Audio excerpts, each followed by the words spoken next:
नमस्कार, मी सुशील कुलकर्णी. आपण पाहताय अॅनालायझर. फुटणार काँग्रेसच होती, पण नंबर आला शिवसेनेचा. बघा, म्हणजे मी या वाक्यावर जरा जोर देऊन बोलतोय, परत बोलतोय. फुटणार काँग्रेसच होती, पण नंबर आला शिवसेनेचा. आधी त्यांनी चान्स मारून घेतला, आता वाट बघतायत काँग्रेसची. मध्येच राष्ट्रवादीचंही नाव येत आहे. मंडळी, जेव्हा महाविकास आघाडीचं सरकार सत्तेवरती होतं, तेव्हा काँग्रेसमधल्या अनेकांच्या मनामध्ये अस्वस्थतेची भावना होती. हे आपण अनुभवलंय, बघितलंय.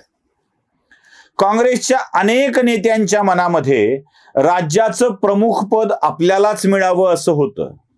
म्हणजे होणार तर कधीच बहुमताकडे जाणार नव्हते, पण तरीही झालंच तर आपण मुख्यमंत्री, अशा आविर्भावात अनेक नेते वावरत होते. पृथ्वीराज चव्हाण पुढचा मुख्यमंत्री व्हावं असं त्यांना वाटत होतं. अशोक चव्हाण पुढचा मुख्यमंत्री मीच असं त्यांना वाटत होतं. कधी संधी आम्हाला मिळायला नको का असं म्हणून बाळासाहेब थोरात त्या लाईनीत होते. नाना पटोलेंना वाटायचं मी एवढी मोठी कुर्बानी करून आलोय, मोदींना सोडून आलोय, पुढचा मुख्यमंत्री मीच होणार. गेला बाजार लातूरचे अमित देशमुख यांना सुद्धा वाटत होतं की आम्ही महाराष्ट्राचे मुख्यमंत्री होऊ शकतो. आमचे वडील झाले होते, मग अशी इच्छा व्यक्त करायला काहीच हरकत नाही. काँग्रेसनं आम्हाला मुख्यमंत्री केलं तर ते चूक ठरणार नाही, आमचं असं म्हणणं ते वावगं ठरणार नाही, अशा आशयाच्या त्यांच्याही भावना होत्या. छटाक शक्कर थी और न जाने कितने सौ कहते हैं उसे थे कि जो फिराक में लगे थे. मला मिळून जाईल, मला मिळून जाईल, मला मिळून जाईल, अशा आशयाची ती सगळी स्पर्धा होती. आता या सगळ्या स्पर्धेत त्या मुख्यमंत्री पदाच्या मिष्ठान्नासाठी असूसलेल्या सगळ्यांना ते पद मिळणं तर शक्यच नव्हतं, कारण त्यावर उद्धव ठाकरे बसले होते. उद्धव ठाकरे हटल्यावर माझाच नंबर म्हणून अजितदादा बसले होते. अजितला बसूच द्यायचं नाही, मग सुप्रियाला बसवायचं म्हणून सुप्रिया सुळे तयार होत्या. शिवसेनेतच स्वतः एकनाथ शिंदेना वाटायचं साहेब हटले की मीच, साहेबांच्या घरी वाटायचं, साहेबांना नको वाटलं तर माझं पोरग म्हणजे आदित्य. आधीच त्यात एक मुख्यमंत्री पदाचे कितीतरी दावेदार, आणि त्या या वावटळीत काँग्रेसवाले आपला दिवा लावून होते. बरे, मुख्यमंत्री पदाचा दिवा लावणाऱ्यांची गोष्ट वेगळी. काँग्रेसमध्ये अजून एक अस्वस्थता होती. तिकडे राज्यातला देशातला नेता, त्याच्या पदरात पार्टी घातली. त्या पार्टीचं काही खरं आहे की नाही माहीत नाही. ज्या राज्यात निवडणूक लढवायला जातील त्या राज्यात पालथे होते तेही राज्य घातलं. पंजाब हातून गेलं. आता छत्तीसगड जातं की काय या स्थितीमध्ये आहे. राजस्थान कधी जातं कधी राहतं, कधी जातं कधी राहतं या चाललंय. मध्य प्रदेश कसं बसं आलं होतं, ती नीट न वागता घातलं. आसाम टिकलं असतं, कुत्र्याला बिस्किट खाऊ घालण्यात आसाम निघून गेलं. मोठ्या माणसाला मोठं न म्हणण्यात आणि म्हाताऱ्याला तरुण म्हणण्यात मध्य प्रदेश गेलं. असाच म्हाताऱ्याला तरुण म्हणण्यात राजस्थान जायची वेळ आली आहे. अशा राजकारणात तरुणांच्या राजकारणाला कधी वाव आहे की नाही हा प्रश्न त्यांच्याच पक्षातल्या नेत्यांना पडणं स्वाभाविक होतं. खरं खरं सांगावं, काँग्रेसच्या माजी अध्यक्ष बाळासाहेब थोरातांनी त्यांच्या पिढीतले राष्ट्रवादी काँग्रेसचे नेते आज कुठल्या कुठे जाऊन पोचलेत, आणि बाळासाहेबांना अजूनही आपलं मंत्रीपद आणि त्यातल्या त्यात चांगलं खातं मिळवण्यासाठी धडपडावं लागतंय. म्हणजे एक स्टेप पुढे गेलेले राष्ट्रवादीचे त्यांच्या नंतरचे नेते आणि बाळासाहेब तिथेच आहेत. इथे अनेकांच्या राजकारणाला ओहोटी लागण्याची शक्यता होती. बरं, 50च्या पुढच्यांची गोष्ट वेगळी, 50च्या आतल्यांची गोष्ट वेगळी. आपलं राजकारण चिरकाल टिकणार आहे की नाही हाच प्रश्न या तरुण पिढीच्या मनामध्ये होता. कदमांच्या मुलातही आपल्या घराचं राजकारण पुढे जाईल की नाही, विश्वजित कदमांच्या हाच प्रश्न असेल.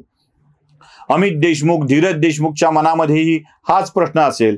अशोक चव्हाणांचं खानदान मोठं असल्यामुळं ते काँग्रेस सोबत राहिले खरे, पण पोरीचं राजकारण काँग्रेस सोबत चालेल की नाही ही शंका अशोक चव्हाणांच्या मनामध्ये असणं स्वाभाविक आहे. असे अनेक आहेत की ज्यांना आपल्या राजकारणाची चिंता आहे, आणि मोदी की आंधी में गांधी रहेंगे या न रहेंगे, गांधी म्हणजे हे राहुल गांधी, सोनिया गांधी, उगाच त्याला महात्मा गांधीपर्यंत ओढत घेऊन जाऊ नका. तसा या गांधींचा त्या गांधींचा फारसा संबंध नाहीये, पण तरीही मोदी के आंधी में काँग्रेस वाले गांधी उरतील की नाही हाच प्रश्न या लोकांच्या मनामध्ये आहे आणि म्हणूनच हे फुटीसाठी प्रचंड उत्सुक होते. फुटणार काँग्रेसच होती. अचानक शिवसेनेला धक्का लागला. इकडे उबाल आला, तिकडे ताडकन तुटलं.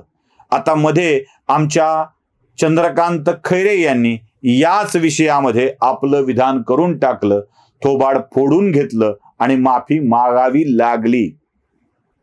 काय म्हणाले खैरे?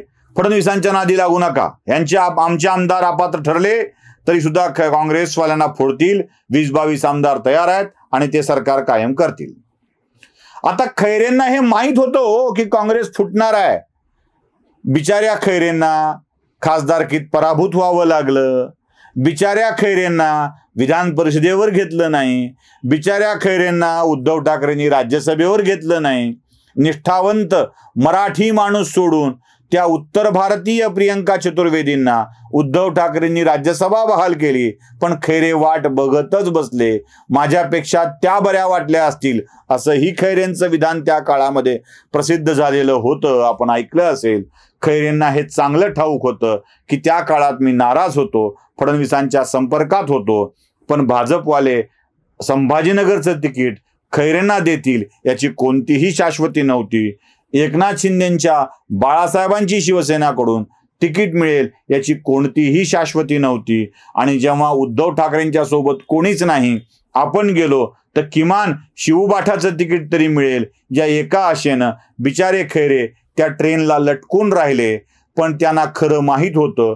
भावनेच्या भरात खैरे खरं बोलून गेले आणि खैरेंना फटका बसला. मग म्हणायला लागले माफ करा. बरं, खैरेंना बसलेला फटका सुद्धा इतका जबरदस्त होता की नाना पटोले म्हणाले, तुमची पार्टी सांभाळता येत नाही सत्तेत असून, तुम्ही आम्हाला शांतपणा शिकवू नका. म्हणजे नाना पटोलेंचा टोला एकट्या चंद्रकांत खैरेंना नव्हता, तो उद्धव ठाकरेंना सुद्धा होता.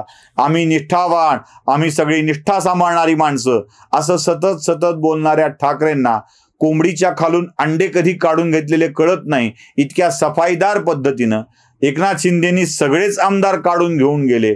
खोकासूर बिकासूर असले आरोप करत उद्धव ठाकरे बसले. खैरेंना हे कळत होतं की आपल्या नेत्यांना हे सुद्धा कळत नाहीये की आपली माणसं कशी निघून गेली. आपल्या नेत्याला खैरेंना समजतं की हे पण कळत नाहीये की आपलं भलं कुठं आहे. खैरे खरं तेच बोलून गेले. फुटणार काँग्रेसच होती. पाळी लवकर आली शिवसेनेची. त्यामुळं आता काँग्रेस फुटणार नाही असं अजिबात नाही. काँग्रेस देखील फुटू शकते आणि तो धक्का मात्र मोठा असेल. आजही चर्चा चालू आहे काँग्रेस फुटण्याची.